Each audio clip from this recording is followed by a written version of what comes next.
any other details than that, but I wanted to let you know about that. Closer to home, we've been following breaking news of a car fire, 290 and Mangum, slowing you down there, including the exit ramp being slowed down. There are vehicles getting by right now, but as you can see from our TransStar camera, it was a pretty extensive fire there. Looks like that was a Jeep. Burned up, and it's under control now, completely out, but it'll take a while for emergency crews to get out there with a big wrecker and get it towed away, and then of course the fire department's probably going to have a little bit of cleanup going on. This is the backup, 290. The camera is at 34th Street. You can see the big slowdown there as people get closer and closer to the car fire that was there.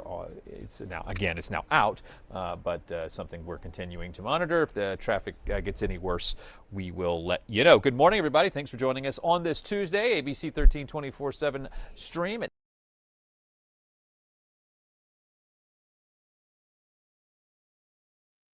Okay, welcome back, everybody. How are y'all doing?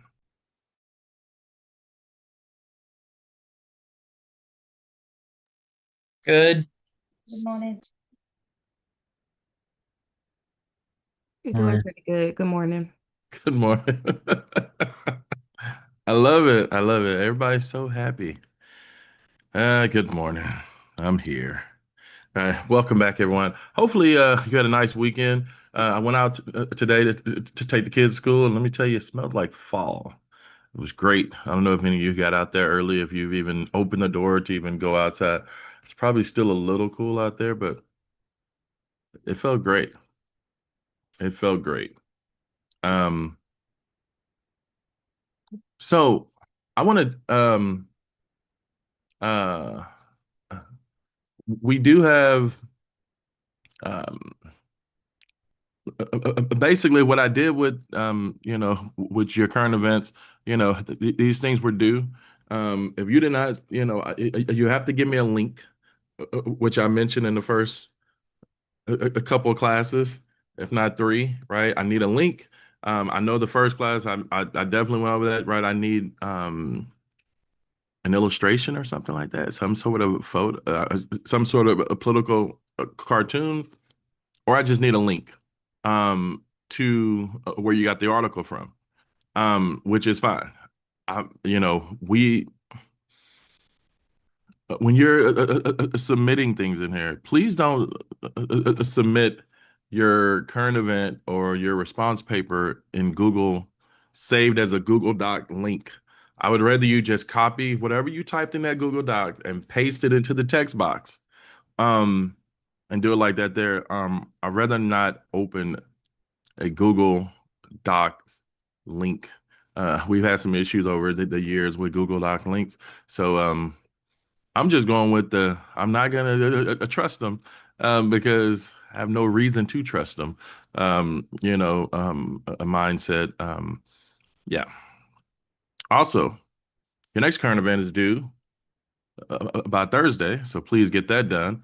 You can turn that in now. You can turn that in tomorrow. Turn that in Thursday. Almost didn't accept a couple of them. They came in at 12:01 and 12:02, which came in the next day. So if they come in on Friday, you know, and you see a zero, that's because it did not make it in by the time. I would encourage you not to get started at 11:58.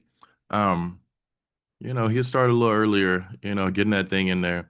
There's a lot of stuff happening in the news, and it's not just it's not just the stuff that's happening on these days. Although 9/11 is going to be a day that it's going to have all kinds of things going on because it's 9/11. You know what I mean? So I totally understand that. I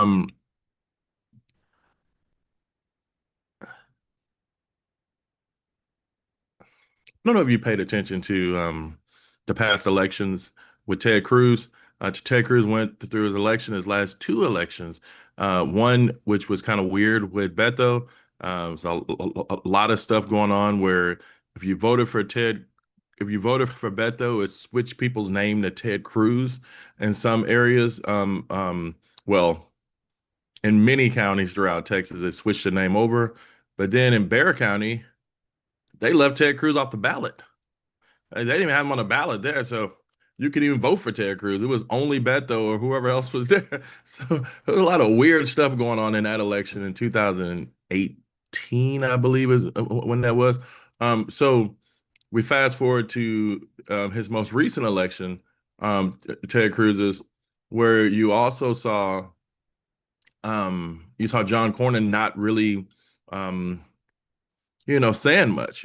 People weren't really saying much about John Cornyn. John Cornyn is our other senator. If you did not know, I know you didn't hear about him, but as much as we talk about Ted Cruz trying to go to Cancun and things like that, and people saying that he left us and stuff, I don't even think John Cornyn came back from Washington D.C. So I was like, uh, not taking up for Ted Cruz. I'm just saying, if he would have taken a plane to Washington D.C., then nobody would have been upset. It wasn't flooding or freezing there, you know what I mean, or anything like that. So, it was just kind of weird, But anyway, with all that being said, I don't think Ted Cruz and John Cornyn get along much. I haven't really seen a relationship with them, and you see them places when Greg Abbott, when something big has happened in Texas, and Greg Abbott is given some sort of news conference, and there we go, and these guys are standing back there. But Ted Cruz's good friend, um, um,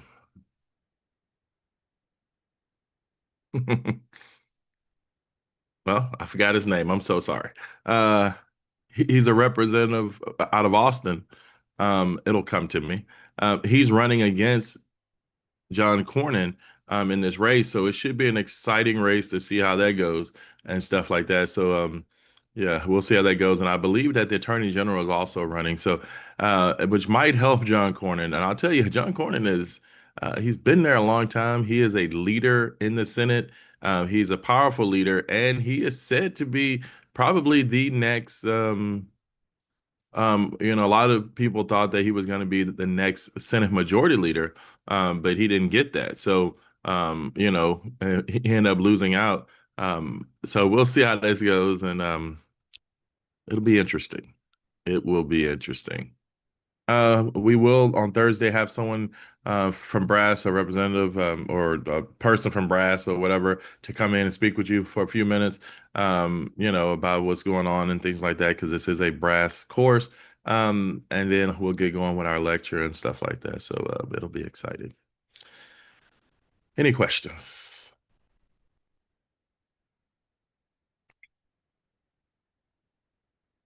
Yes, yes. It's okay to put up Halloween decorations right now. It's fine, if that's what you're wondering. There are a lot of people in the neighborhood who are already doing it. I don't think it's fall yet, but I guess you spend a lot of money on them, so you want to get as much uses as you can out of them. So there we go. Um, all right, let's hop into our lecture and get going. And I think it's going to be an exciting lecture, at least that's the plan, and things like that. All right.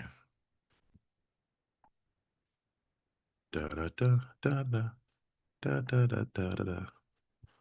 Okay, where's it at? Da da da da da da. I apologize. It's not here yet. Da da da da da da da da da da da. All right. Background. Da, da. All right. I think it's coming up now. 2, 3, 4. There we go. So now all the good stuff's here. And we got to the Constitution. Almost certain. So we went through these 9 regions, right? And I just want you to know, so what's what's the most important thing that you need to know about the 9 regions? Anybody? Everybody? Somebody? Okay. Most important thing that you need to know is that we have 9 regions. So you won't have to write out all these regions or anything like that if that's what you're thinking. I'm gonna have to write all this stuff out for an exam. You will not. But these are, but you need to know that we have 9 regions. Also, I'll tell you just on the side note, if you look at number 2, which is Gulf Coast, and then our area, right? So we have this area right here with the petrochemical, and then the Central Texas area. These 2 areas are basically the areas that is keeping Texas run. That's bringing in most of our money. Yeah, how about that? All right. So that the petrochemical and Central Texas and this high tech area is bringing in our money and things like that. And I don't know if you heard that that Elon Musk owns a city. I believe it's called a Star City in Texas. And um, there's currently a group, a right-wing group that is looking to create its own city, and they're fighting hard to get that. So let's see how that works out for them. We'll keep up with them and see if they succeed in getting their city. Uh, it should be exciting. All right.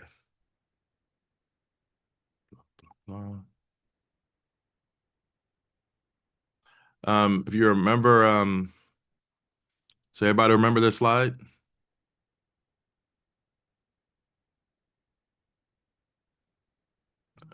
Everyone?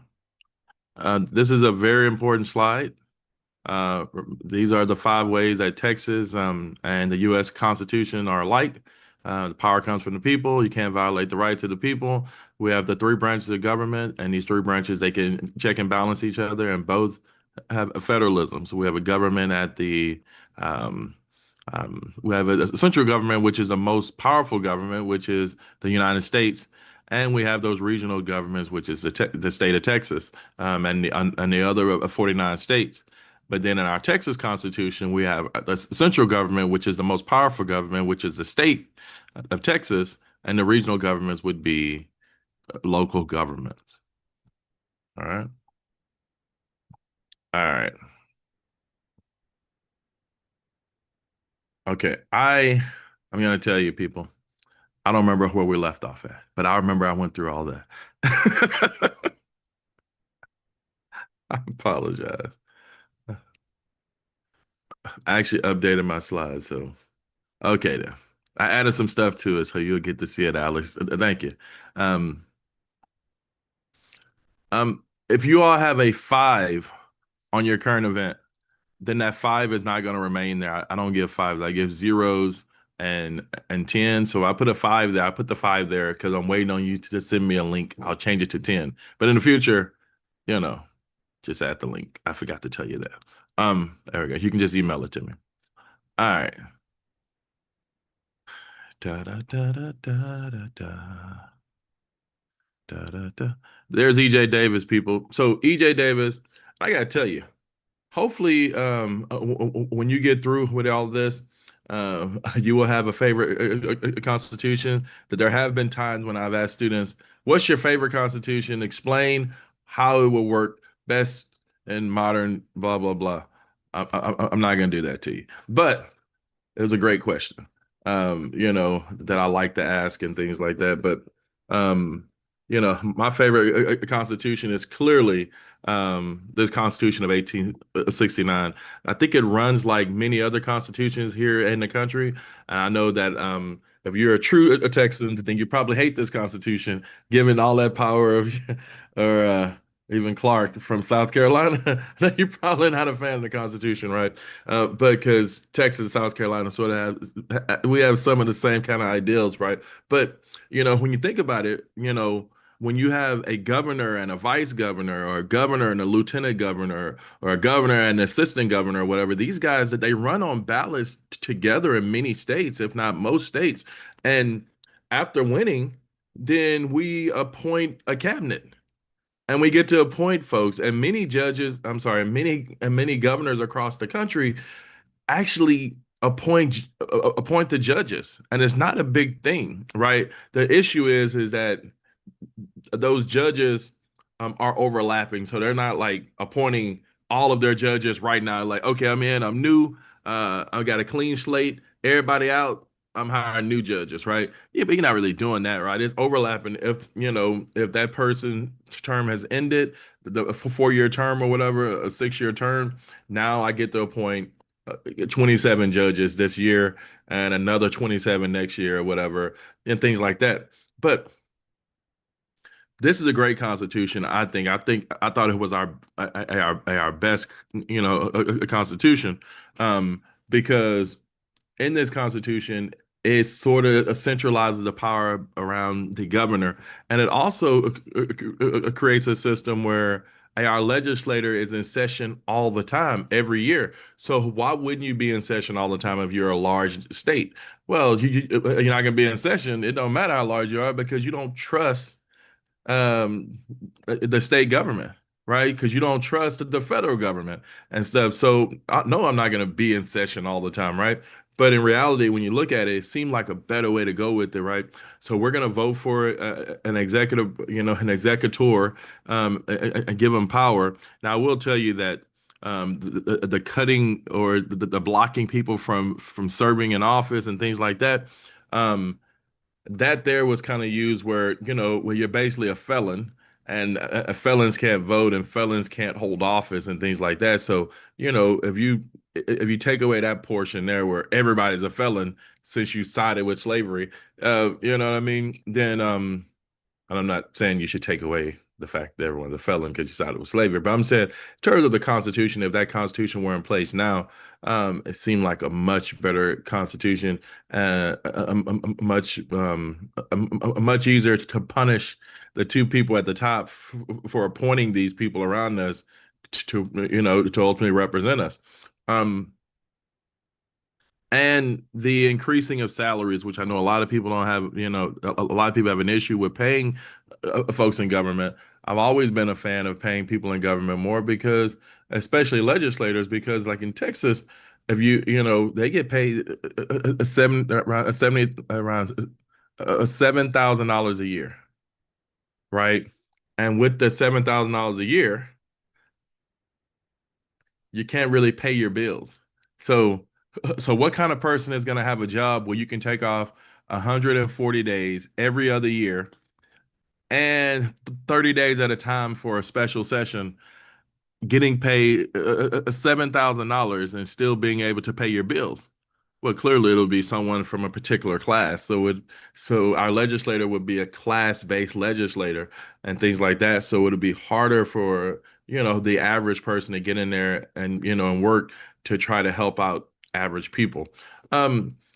Kathy, a great question. When we say a centralized power, right? Think about how I mentioned that we have a central government and regional governments, right? And that central government is the more powerful government. It's the stronger government. And when you centralize power is basically just taking power away from other entities or other areas and giving it to one particular person or group of people, right? Like right now in Texas, or I mean, think about like this here. When you have a system where you have a CEO over a company, right? It's one guy who's sort of running a company, and he doesn't have a board or anything like that. Well, all the power is centralized in his hand, right? He has all of that power. But in Texas, we have a guy who's in power, right? But we also have a board around them, and they all have a vote. You know what I mean? So he has some power, but the power is not really as strong with him, right? He doesn't have as much power as another CEO who didn't have other people sort of sharing that power, right? The power is fragmented, is split, and things like that across a few people versus in one person's hand. And if it's in that one person's hand or a couple of people's hand, then all the power is centralized to them, right? And they have it. Does that make So, sense? yeah, it does. So, would you say that it's centralized among the group, or it's not centralized at all? Are you talking about the state of Texas? Yeah, No, the state of Texas is not centralized at all. it's not centralized. It's split. Okay, Okay. I mean, right now it's split. In the Constitution of 1869, it was centralized in the hand of E.J. Davis. That's why he was running everything and controlling everything. I see. Okay, thank you. Right. Yeah, that Uh-huh. clarifies. And you'll understand more as I get to our next constitution and things like that. But which we made it there. You know, the Constitution of 1876 is that constitution where it reflected the white reaction to E.J. Davis, right? And that Constitution. 40 out of 90 of the delegates were part of an interest group called the Grange. Very conservative group. 40 out of 90 of these guys were part of this group, and they heavily influenced this new constitution. If you look at it, 76 conservative Democrats, 14 liberal conservative, liberal Republicans. And they got there and they were like, man, we're going to get a new constitution because that constitution sucks. So we're taking power away from the governor. We're going to take his term limit from 4 to 2 so we could check him every 2 years instead of every 4 years. We're going to cut the salaries of these guys and not pay these people in government much because the best government is a smaller government. And we're not going to be taxing people a lot of money just to pay these people to represent us in government. And also we're going to meet every other year because we don't want career politicians and give more of our power back to the local government. So that's essentially what we had there, right? We had this huge thing, right? It was in reaction to E.J. Davis, and E.J. Davis was seen as being pushed on us and things like that. And how do you fix something if someone has been pushed on you or forced upon you? Well, you create a system where if they force someone else, if the folks up north put something, send someone down here to ultimately take over, well, we're gonna have a plan for him now. We're gonna make sure that he won't have much power this time around, right? Like they do in other states. And as you can see, okay, this is everything I already said, but or a lot of the stuff that I said. But when you look here, they went back and forth over education, and they ultimately agreed that educating the children is an important thing to do because they were educating children under E.J. Davis. But they said that's fine, I'll educate them, but I'm not paying my tax money to educate black children. So it was a compromise in a sense to agree to pay to educate white children, but we're not educating any black children. That's just not happening, right? Okay. I tell folks, when you look at the system and things like that, there's a compromise. A lot of this stuff is based in compromise, and it's we're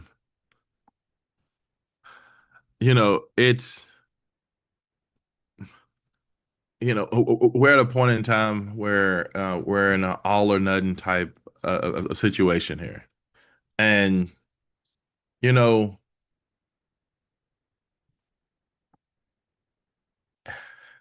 when you okay, so think about it like this here, right? All so it's this saying, right, that certain people could vote early, right? At first, white male landowners, and that wasn't true, right? It was wealthy white male landowners, and then it was ultimately all white men, and then eventually it was black men and white men, and then about 60 years later or so, it was women, right? And a lot of this stuff starts with just moving forward as much as you can get, right? Like, what can we get today? Let's fight for that, and then we can build on it later on. And again, I'm not saying it's a great thing for kids not to be educated. Saying if they wouldn't have started with the education and just getting sort of accustomed to paying taxes and educating children under at the when the Constitution of 1876 got going, who knows if they would have, when they would have added in all the other kids later on. So it's just something to think about. And You know, it's not cool though. All right. All right. So let's get into this thing here. Now, you don't have to write this down or have this information unless you just want it for your own, for your own purposes. But look, the Constitution, the U.S. Constitution is short. It can be interpreted in many different ways. Remember, it's kind of like that Constitution of 1836. Whenever we became a nation, the Republic in Texas, of Texas, short, straight to the point, and like easily interpret. You can interpret it in many different ways. As you can see, it's 7 articles.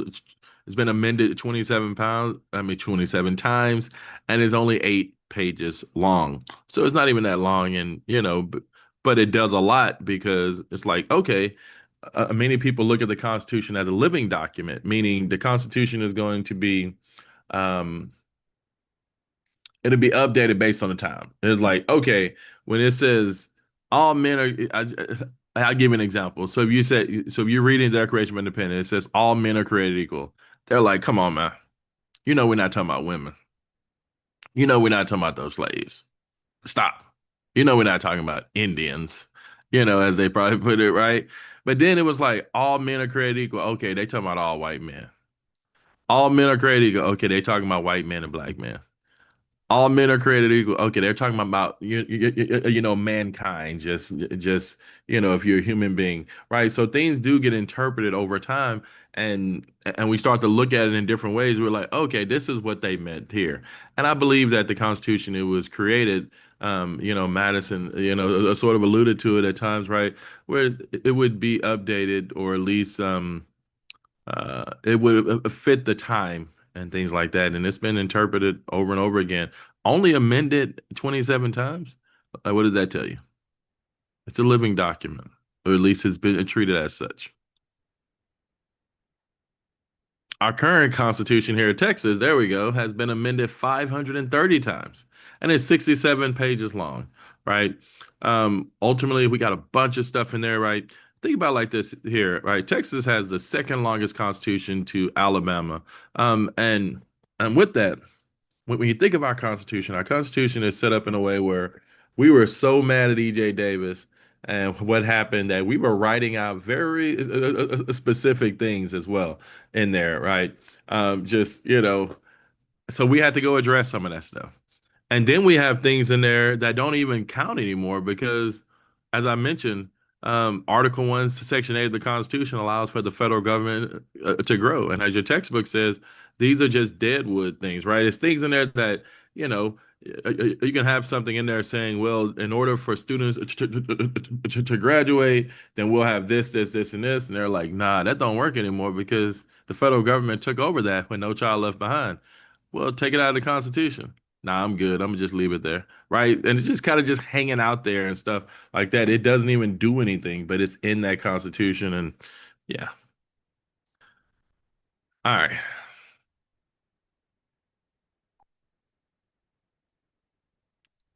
As we look at the Constitution of Texas, right? It invokes the blessings of Almighty God, right? Does anybody have an issue with that? Does anybody have an issue with the Constitution invoking the blessings of Almighty God? Is anyone surprised that it actually has it in there? I think that's the better question. Who, because it's Texas. It's Texas. So, Professor, do you think that's why now they want the Bible and the Ten Commandments now in every school because of the Constitution saying that? No, I think that they actually want the Bible in the schools um, because they probably believe that children are not getting it at home, which is why they're turning out like they are. And a lot of people believe that once you took the Bible out of the school, then things got worse. I don't know what that even means, but that's the viewpoint of many people and things like that. I would argue that, you know, less of the Bible, more of those pops that they used to give with that paddle. But that's just me. You know, but and I think that there are two schools of thought, right? It's the school of thought where people feel like, first off, and I'm just talking about people who agree with the Bible, right? And who are fine with, I'm sorry, who are fine with things. There's probably three schools of thought or four, right? But I'm just going to mention two, right? It's the one where we have to put this out here so we can teach kids right and wrong, right? And Jesus has given us the best example to live by. And showing these kids all of these people in our history who've done amazing things is good to show them someone who has an example and things like that. And then there's the other, which is you can't force someone into this if they're not into it. You shouldn't have forced it, right? And then you got, the Supreme Court ruling over and over again that we don't just have a freedom of religion, we also have freedom from religion. So that's the other part, John, yeah. So, and I'm sorry, Kathy, right? We have freedom from religion, which ultimately goes against everything, where all this comes down ultimately to taxes, right? Um, do I have to pay taxes for something I don't agree with? Do I have to pay taxes for something that's in the Constitution that I don't agree with, right? And that's what it all comes down to. Um, I'm sorry, John. Which part were you talking about?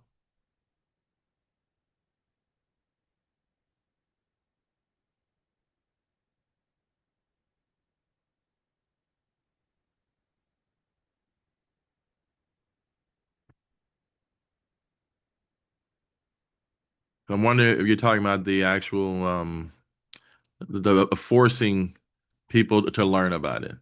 Is that the part that you're referring to?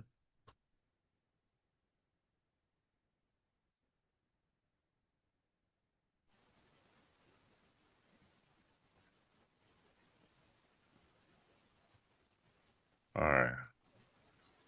Wait to hear back from John.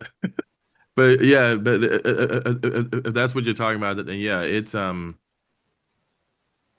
think it's sort of goes against a lot of things and stuff like that. I also think that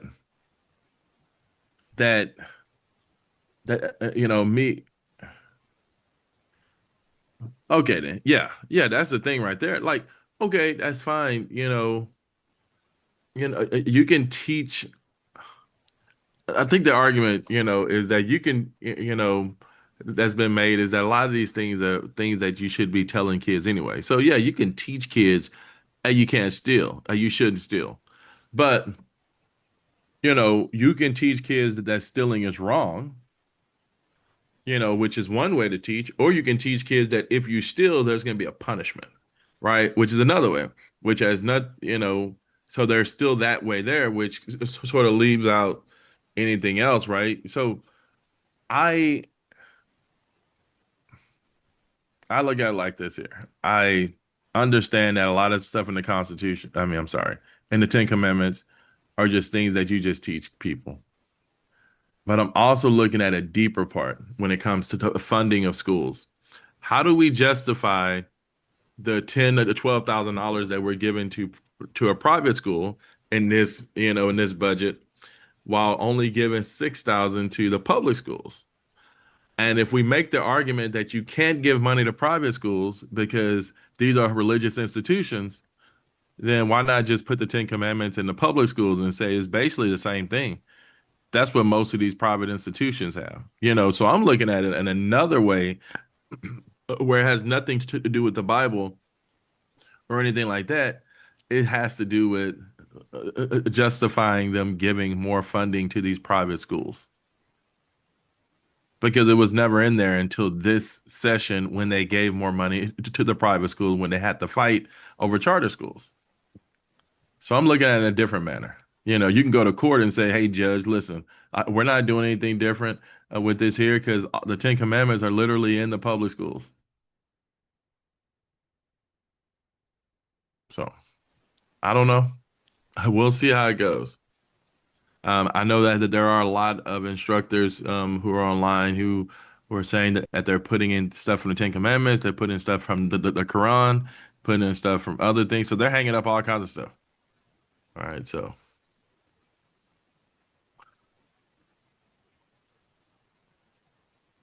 Article 1 does have a Bill of Rights, right? Which limits the political, the political power. It limits the power of government, which ultimately gives us power. It says that all free men have the right of freedom of religion and speech and the press, meaning if you're not locked up in prison and things like that, so then you are free. Ultimately, we have a republic where we vote for people, and these people go and represent us in government, right? Which is called a Republican type of government or a representative democracy. It's basically the same thing. So we just vote for people, and these people go and represent us in government.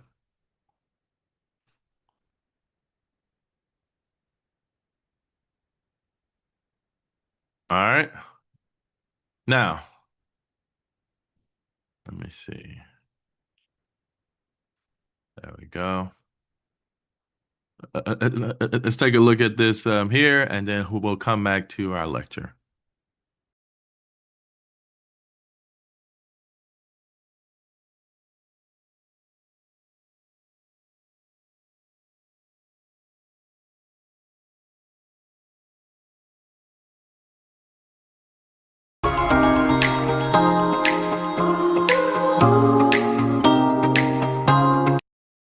If you don't believe in a supreme being, you cannot run for office. That is according to the Texas State Constitution.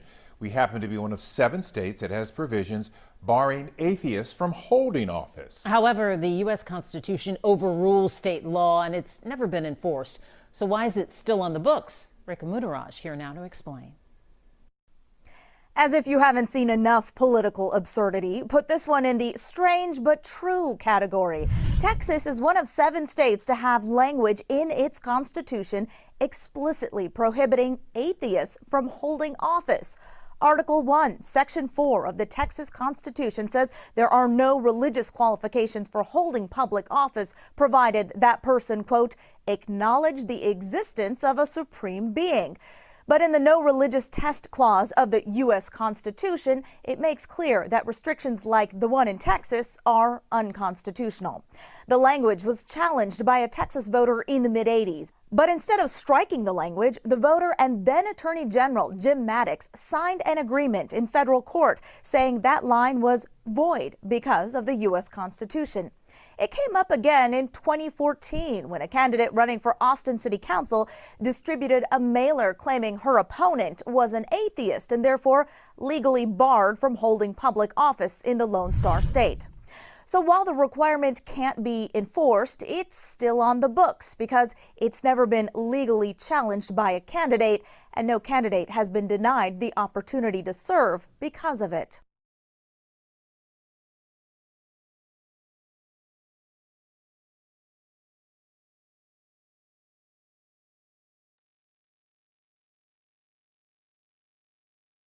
Okay, what are your thoughts on that?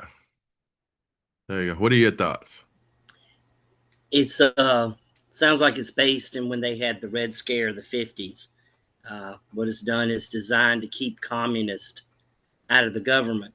Communists are always atheists. It's the essence of communism. So if one is a communist, then one is an atheist. So there's a couple other states that have that too. And those states based it in the Red Scare of the 20s and the 50s. That if you tell people, well, you got to know some kind of God, and then they can't be a communist. You can't be a Muslim and be a communist. You can't be a Buddhist and be a communist. So I think that's more of the line it's running to. One of the reasons they haven't gotten rid of it is that communists can't serve in the government. They can't be elected into, but simply because communism advocates to overthrow by violence of the Constitution of the United States or in Constitution of any government. So it sounds like that's the reason they didn't want to take it to the Supreme Court. Pretty sure the Supreme Court would leave it in there, and that could make a mess for other people, other states. Okay. Well, I will tell you. Thank you, sir. But communists are not atheists. Now, if they believe that they're atheists, that's another thing. But communists are not all atheists. I tell you that. That they're probably, yeah, they're not all atheists. I'll go with that there. But it's an interesting thing, right? As John mentioned, I'm sorry, as Clark mentioned, you know, even with the under God added into the pledge around that time as well, right? We had a bunch of random things just just added in there. We're like, we're gonna make you like God. We're gonna remind you about this here and stuff because even we take Clark argument and we accept it. We could extend this out to the Texas pledge, which apparently has under God in it now. It was the weirdest thing ever. I remember walking through one of the hallways at the high schools when I was teaching this class about 10 years ago, maybe 15 years ago or so, right? I'm walking and I hear under God in the Texas pledge, and I'm like, what is this? Where'd that come from? It was never in our pledge, right? They added in there, like the early 2000s or so, right? Which was it was just thrown in there, right? And we see a lot of this stuff because it's all about just us trying to connect people to God and things like that. But to Clark's point, being a communist is not a scary thing, now. But there was a point when it was when people were so afraid of communism. And it's just weird, how times have changed and things like that. Like it was a weird thing where people are just like, we don't do any of that there. So, yeah. Um, the thing is, Karina, you can still practice any religion. I'm pretty sure that you can run for office as an atheist. I don't think you can win as an out of the closet atheist. I'll put it like that. I don't think you can win in Austin as an out of the closet atheist saying, "Hey, I'm an atheist, but I'm gonna run and I'm gonna help you all based on the tenets of just what's right and wrong." I don't think people are gonna accept that. Not in Texas. I just don't believe that, right? But you are free to practice whatever religion you like. You can do whatever you want. I just don't see you having a chance of winning in Texas. Not me. Um, I remember we had a race in Austin for city council when someone was saying that Greg Casar was an atheist. And they were trying to get and they put out a bunch of flyers to say that he was an atheist, and he was like, "I'm not an atheist." You know what I mean? I have nothing against atheists, but I'm not an atheist. Because he understood even in the most liberal area, you're just not gonna. This is not gonna happen. Yeah, yeah, we do have a leader who's a felon, but God, He forgives. You know what I mean? Can't really forgive an atheist because he don't know him. You know what I mean? So that's the thing right there. Like you got to know God for him to forgive you, and you don't know him, then you can't forgive you, and I can't forgive you because you don't even know God enough for me to forgive. It's this whole thing. So, yeah, but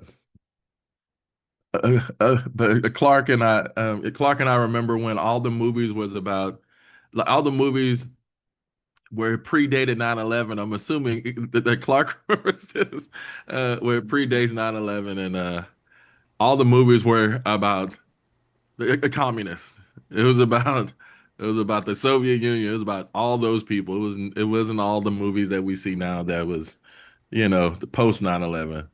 We had a real fear and hatred toward those people and things like that. So We lived under, well, at least when I grew up, under the threat of nuclear war. I was born in West Germany in '64. So my mom and dad were over there. They actually, we were worried about the Soviets crossing the border. But no, I remember duck and cover. yeah, yeah, that's the I best don't thing. know. I don't know. I don't think they had duck and cover. No, We did. But when I was in I didn't have elementary school, duck and cover was very, very real, and we practiced it daily. So, I Clark, don't know how you duck and cover from a nuke, but we. that's what I can say. Can we you tell them? practiced. Can you tell them that the type of desks that y'all had that were powerful enough to stop you We from had dying those little, from a nuke? yeah, we had those. Well, we had those thin wooden things that we actually had an individual chair, but it ain't gonna stop. And I was right there in Columbia, which is right near Fort Jackson, which is on a targeting plan. So, well, like Fort Hood, and Houston. Houston was a major target. Yeah. So you guys would have been ducking cover real fast. Oh yeah, we were a target in my city. I know that they told us that we were a target because my city of Texas City has a large chemical plant, and Yeah. they wanted to hit that. They were like, "We Yeah. hit that, we're gonna take out a bunch of stuff." So, you know, 40% of oil production comes from Houston. So yeah. yeah. But a duck and cover, it's hilarious. Like when you think about it, but I'm sure it was not at the time. And that's the thing right there. Like I tell folks, they say it's so sad. Like I'm into that, I'm in that middle area, right, where I didn't have to go through any of that. But I tell folks like these things that they have in school where they have um the active shooter drills. I was like, well, these people also had the duck and cover drill. So they were thinking that we're gonna get blown up while seeing people get assassinated every day on the news, right? You know what I mean? So they're thinking, oh shoot, I don't know what's gonna happen. So it's not, it's just it's a new generation with a different thing. And instead of someone from a foreign, a foreign land trying to get you, um, someone right down the hallway. You know what I mean? So, but it's still the fear is still real, no matter what, I would assume. So, all right.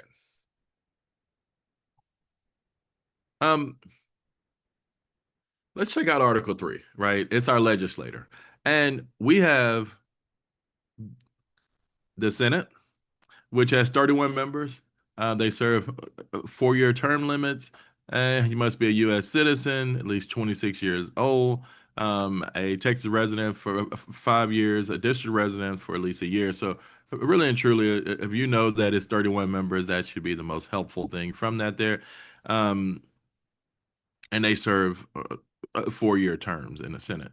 The senators are always chill. Like that's the only word to use. I apologize if you, but they're normally chill. I'll go with that there, because they have 4 years to be there.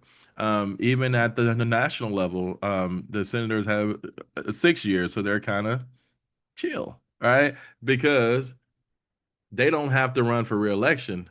That quickly they can kind of just hang out. They can do something crazy, and then make up for it next year, and you forget about the craziness.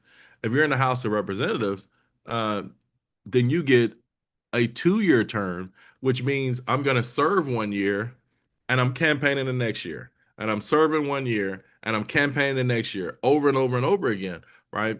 And then, when you're in the Senate, you get time to kind of just take your time. And the thing is, I tell folks, like, if you ever make it to the House of Representatives or the Senate, if you love your job as the county judge or whatever, just, make sure that you take some of the campaign money and send mail out to people, right? I'm gonna send John and Karina and Kathy and Clark and all of them a a Christmas card, right, or something like that, or Happy Thanksgiving or something, right? I'm gonna send them a card which is very cheap, it's inexpensive, right? It's a photo of me. It has my wife and children. We're all dressed alike and something like that. Have something like that so I can just remind people who I am. So you see it and you see it over and over and over again. Now, when it's time to vote, you're like, oh, it's that dude named Andre with that weird spelling name, that weird spelled name. He's on the ballot. I guess I'll vote for him again. He seemed like a decent guy. He sends us cards and stuff, right? Which is a weird thing. It's just a card, but that card can make a difference. So, you know, use your money wisely when you get in office. But again, you have to be at least 100. I'm sorry, it's 150 members. You serve 2-year terms, and you have to be at least 21 years of old to 21 years of age um, to run for office. Or you have to be a resident of Texas and a district resident as well. And it shows those years that you have to be there. Okay. Let me turn on the camera here and tell you. So this is how it works in redistricting. So let's just say that we had a district set and that I was in office already, right? And I'm a member and I'm a congressman or a house member, right? And I'm in a particular district. And now my district runs, a certain thing, and I won that. Has been, are you running for reelection? And has been, are you running for reelection or not? Like, can I put a reelect sign out there? And it matters, right? Because when you are being reelected, you have like a 90-something% chance of being reelected once you're in office, right? But the question is, so we just carved out a new district that you're in. Yeah, a lot of the people who were in your district are still there, but it's different people too that have been added. So can you put reelect Congressman Hawkins? All right. And a lot of times, people just put keep so they won't have any issues. So you don't have a legal challenge to it because technically, look, man, I'm in office. I'm being reelected. But in reality, are you being reelected? It's a different district, right? So a lot of times you'll see the sign that'll say keep a Congressman Hawkins or keep Andre Hawkins in there and keep Congressman Hawkins. Now every time John goes at me, right, because he's trying to win this seat, I'm talking about let's have a debate, John, right? And he's like, no, I'm not gonna have a debate with you because John knows that if we get on stage and debate, it's not that I'm gonna beat John, is that I'm gonna have more credibility than John. Not because I'm great at my job. I could suck at my job. But the difference is they're going to call John Mr. They're going to call me a congressman over and over and over again. And these people who showed up are definitely going to vote. And they're going to hear a Congressman Hawkins over and over and over again. And they're going to call John Mr. over and over and over again. And you're still going to see some weird level here. So it's a weird thing, right? When you think about it, it's a lot of little intricacies there, a lot of political things there that you can do, and political games that you can do. But also, John could challenge it and say, call me doctor because I got a PhD from, online, and now we can call John doctor and call me this here, right? So we can kind of even it out some and things like that. So there we go.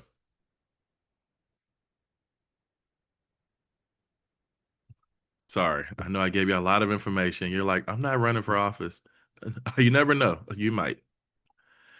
This is what I was talking about, folks. Kathy, this is what I was talking about here, right? We have a plural executive, right?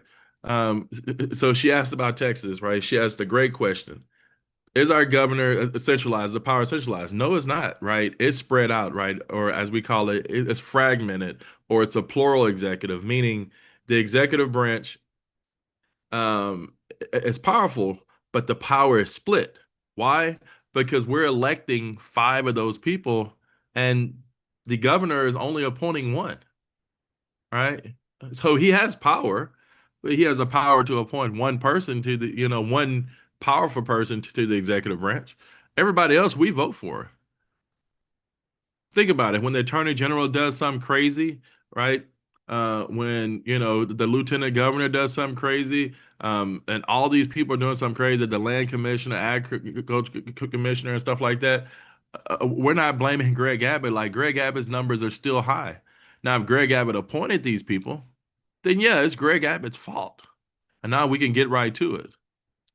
And right now, if we're upset with these folks, it's our fault because we are electing everyone except the Secretary of State.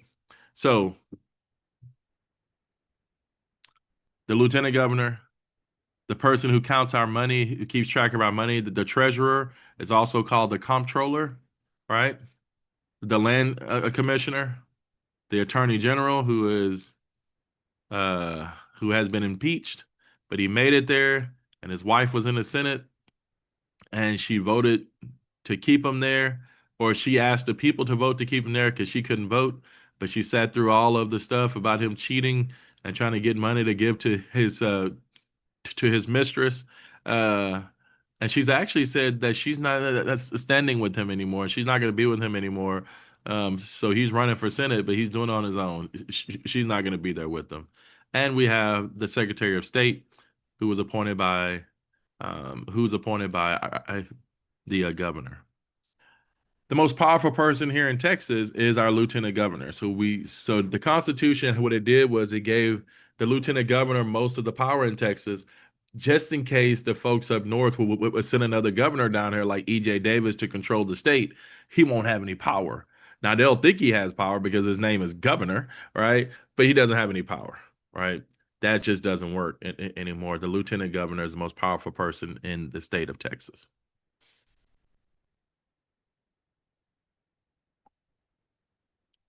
We'll talk about the courts soon. Article 6. Right, Article 6. There we go, Clark. See, so they're like, I'll fix you, North. There we go. Article 6 deals with voting, right? So if you're under the age of 18, then you can't vote. If you are a felon, then you can't vote. If you're found mentally incompetent by a court of law, then you can't vote. So there we go, right? These are the people who can't vote. Which I know that many of you are like, I qualify. I'm over 18. I'm not a felon. I'm not found mentally incompetent.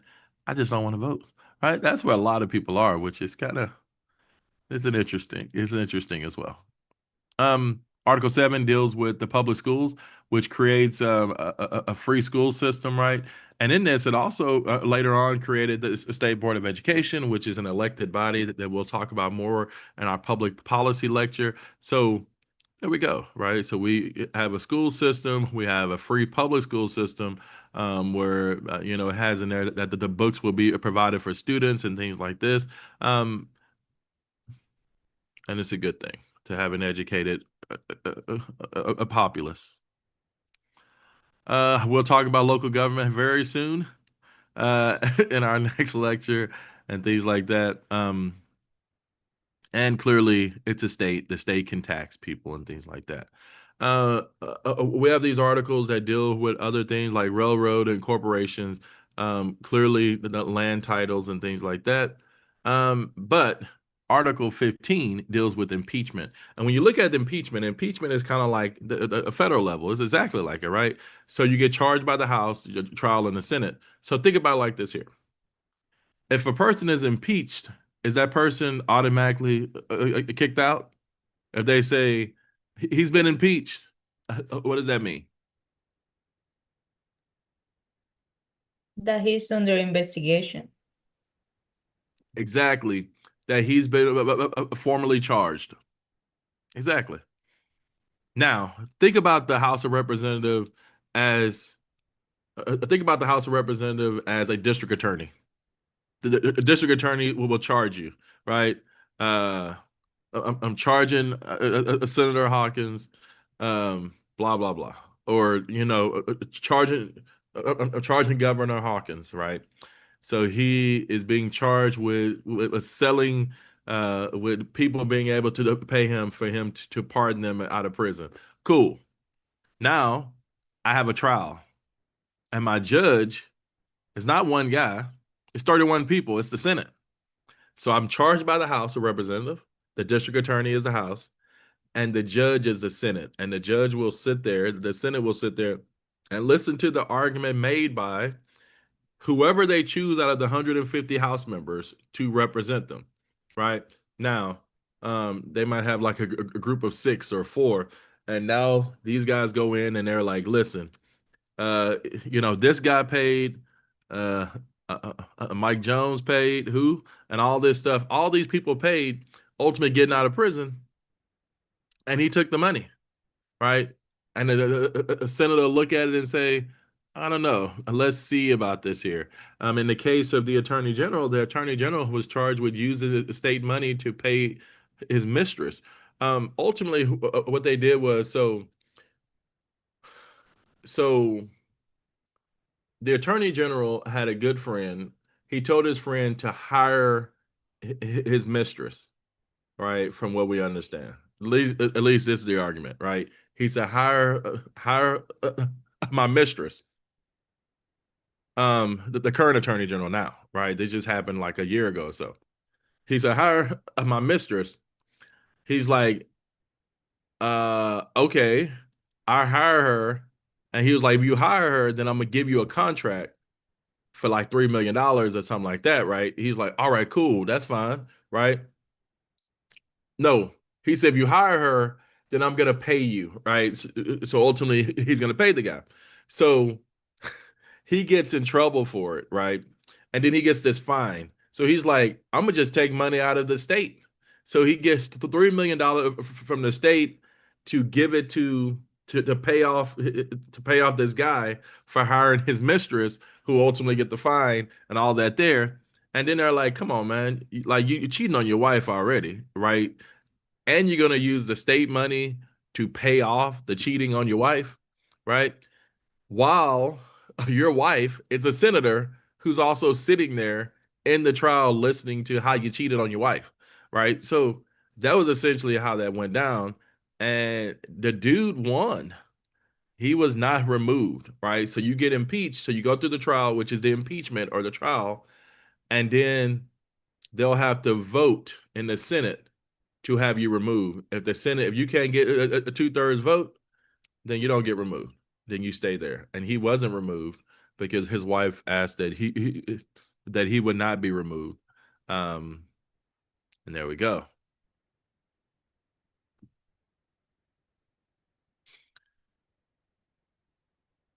Let me just say something to you, right?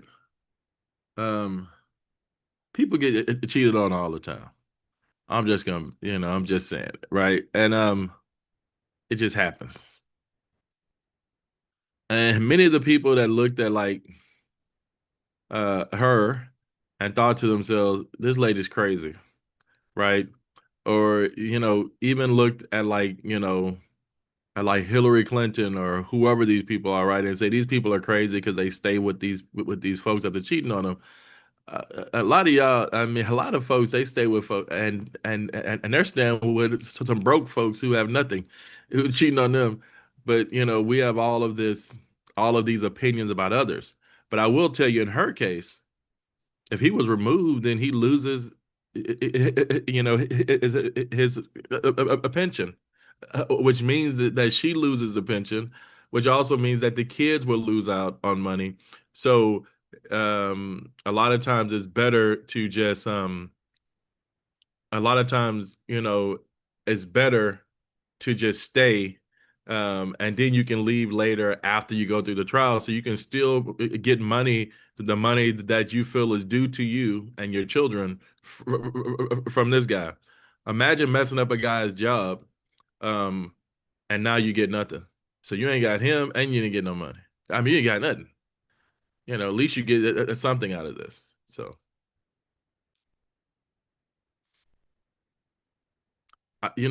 Clark, I don't know. I don't know. I am one to believe that people, that these people are are in a happy marriage, or they believe it is. Then they find out that they're cheating, right? I believe it. You know, I guess I'm a pretty optimistic about this, so I have a positive view on it. I don't think that it's set up like that for political purposes. You know, like in, you know, like, you know, Legally Blonde or something. I have a different viewpoint on it, right? But I see what you're saying. uh,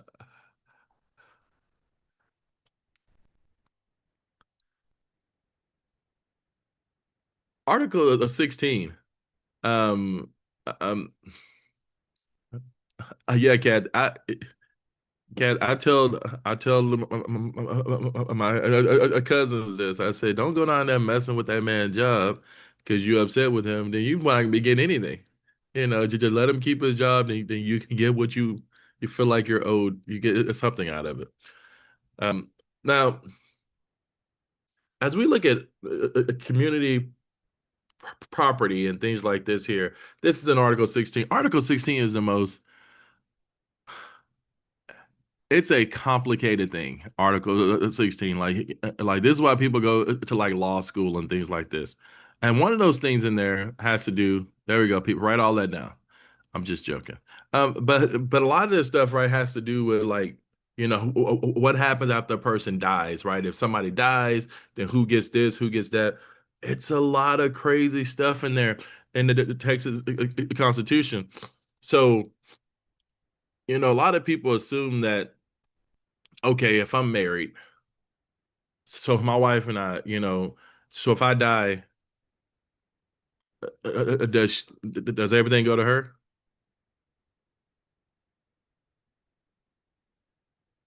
Well, a lot of people will assume everything goes to her, right? So if I die, can I'm married, like can I leave things to other people?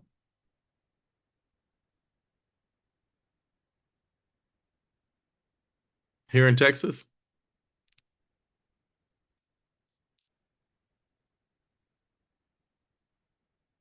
So let's just say I have a home.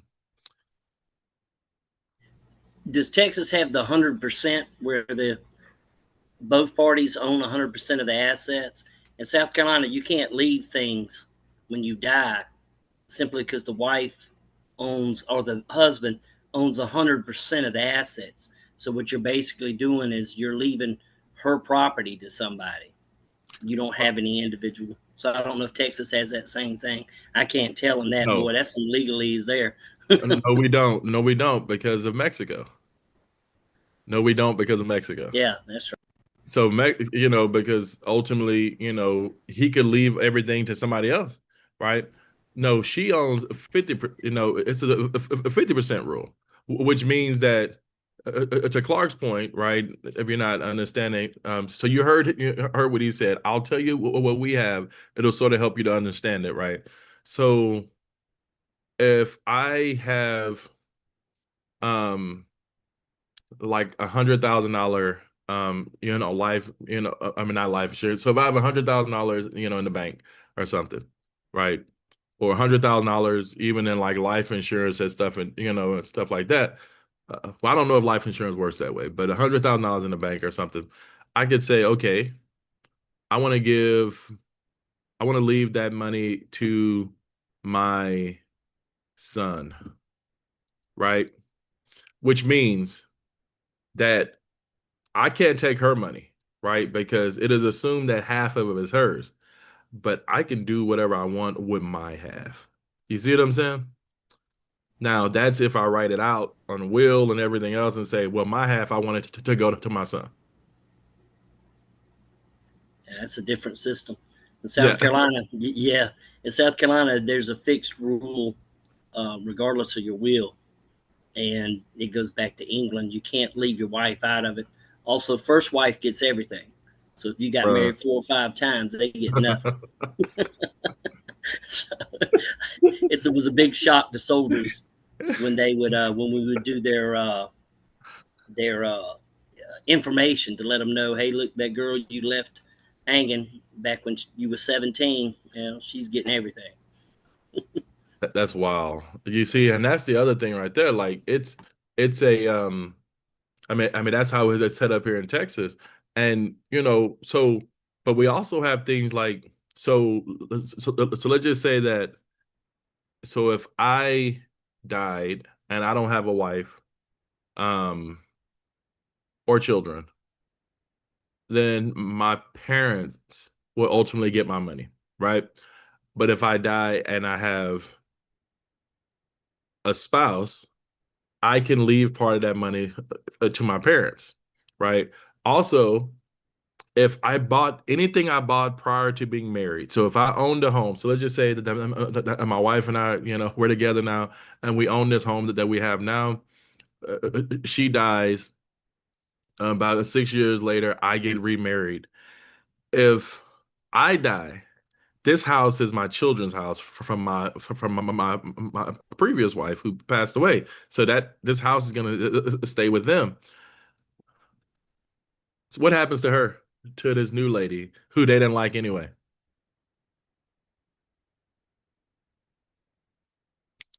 She got to get up out of this house, or what? Probably In because South Carolina, she would have to. Probably. She said probably. They'd put her out tomorrow.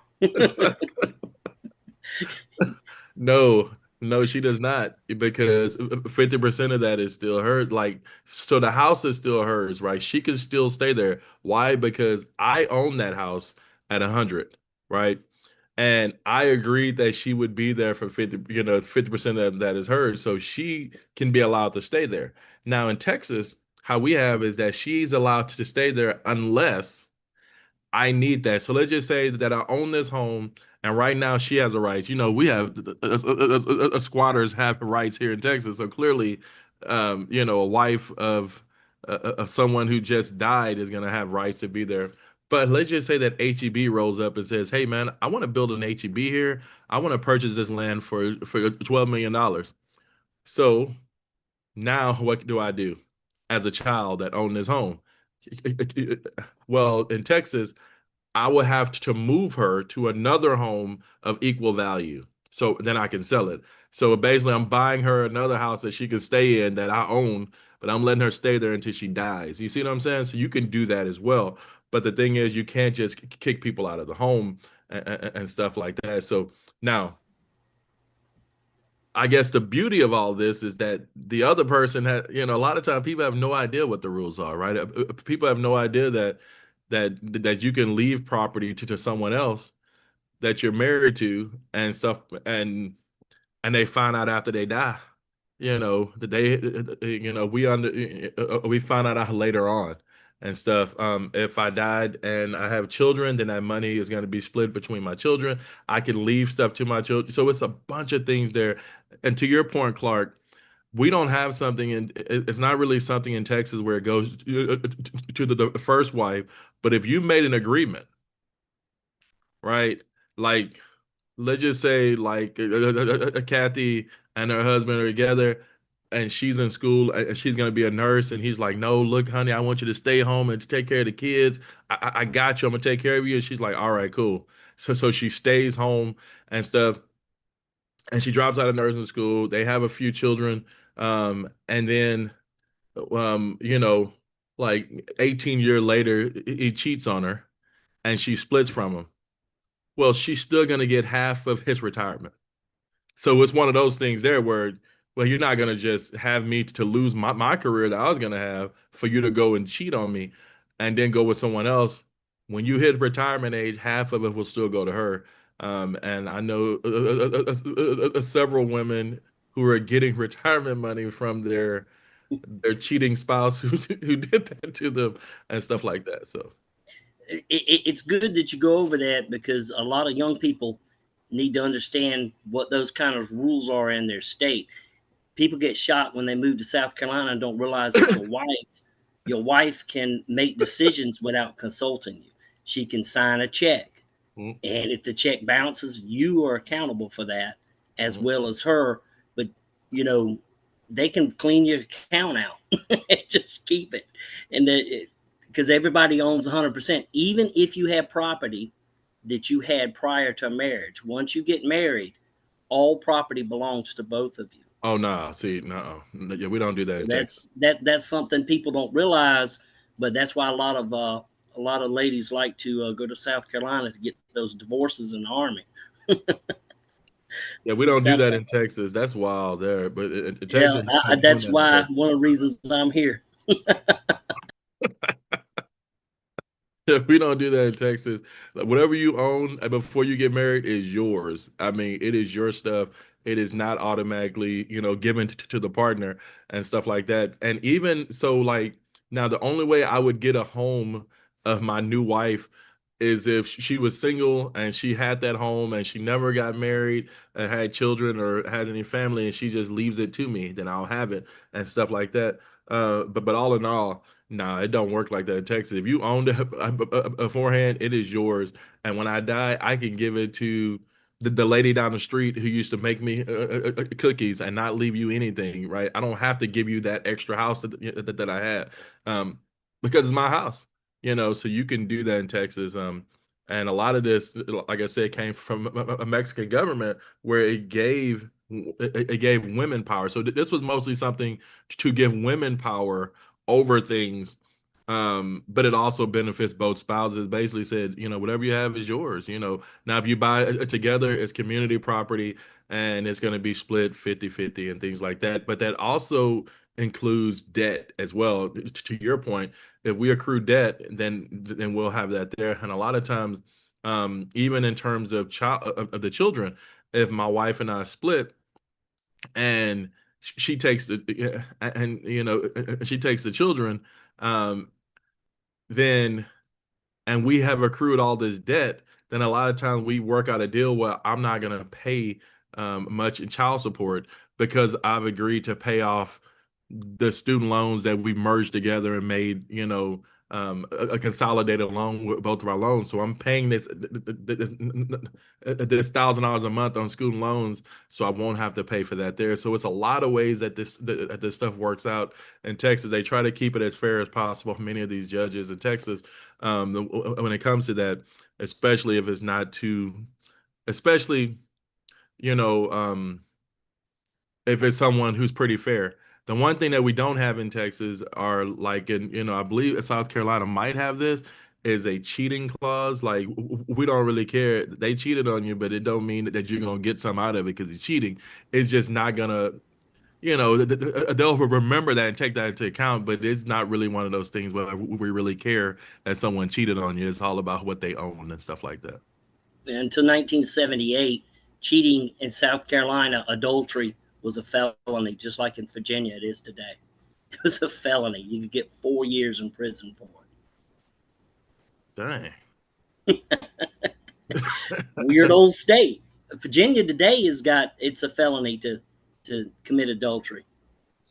Sheesh, man. And we still have laws in South Carolina. It's a misdemeanor to commit fornication.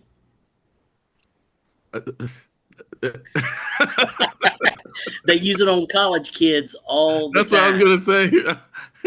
They go after Clemson, especially up in Clemson, and South Carolina State down in Orangeburg. Yeah. They do it all the time because it's just it's a fine, or you can get 30 days. It's $285 or 30 days. So what be a hell of a thing to call your parents. All of that stuff, it can be fixed by putting the 10 Commandments in the classroom. Then we ain't got to worry about that. That's right. No, but thank y'all again, and I'll see y'all on Thursday. Thank you to everyone who participated. It was great. Thank you, Mr. Hawkins. Thank you. Thank you, Professor Hawkins. Thank you, sir.